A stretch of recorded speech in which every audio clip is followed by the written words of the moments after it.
মিল্লাতা আবিকুম ইব্রাহিম। কোন ধর্মে? মিল্লাতা আবিকুম ইব্রাহিম, তোমাদের পিতা। আল্লাহ নিজেও বলে দিচ্ছেন ইব্রাহিম তোমাদের পিতা। সুবহানাল্লাহ।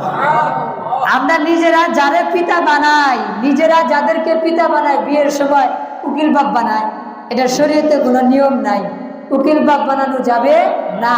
যদি বানায়ও ফেলেন, হারাম করলেন আবার তা না, তবে বাকি ওই পিতার সামনে আপনার বউয়ের যাওয়াটা জায়েজ নাই। তবে জায়েজ আছে যদি মামায় নিজের আপনার বিবির মামা, মানে আপনার মামার শ্বশুর উকিল দেয়, মামার সামনে তো বাদ নিয়ে মেয়ে যাইতে পারে না। টাকা উকিল দিছে, মানে যারা বিয়ে করছেন তার চাচা বা তার জ্যাঠা উকিল দিছে, আপন চাচা জ্যাঠা, তার সামনে কি তার বাতিজি যাইতে পারবে না?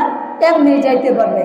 এছাড়া যাদের সাথে দেখা দেওয়া জায়েজ বিয়ের আগে তার ছিল, আবার বিয়ের পরে যাদের সাথে দেখা দেওয়া জায়েজ, এরা ছাড়া যদি বাহিরের কেউ উকিল দেয়, ওই উকিল বাপের সামনে যাওয়া ওই মহিলার জায়েজ নাই।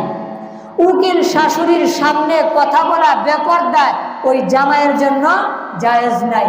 তাই আমরা যারে বাপ বানাই, জাতির বাপ বানাই, ধর্মের বাপ বানাই, এমনি আত্মীয়ের বাপ বানাই, কোন বাপই আমাদের কাজে লাগবে না। আল্লাহ বলছেন কি, মিল্লাতা আবিকুম ইব্রাহিম, তোমাদের পিতার ধর্ম, তোমাদের পিতা ইব্রাহিমের ধর্ম, এর যে আদর্শ আইডল, এটা তোমরা ফলো করো, মানো, এই ধর্মের মেহনত করো। এখন আমরা হচ্ছি নবী মুহাম্মদ রাসূলুল্লাহর উম্মত, ইব্রাহিম নবীর ধর্ম কেমনে মানবো? ইব্রাহিম নবীর অনেক ধর্মের অনেক কিছু আল্লাহ আমাদের নবীর ধর্মে ঢুকাইয়া দিচ্ছেন। তো এইটাই মানা, যেগুলো আমাদের ধর্মেও দিয়ে দিচ্ছেন, এগুলো কি মানা, চেষ্টা করা।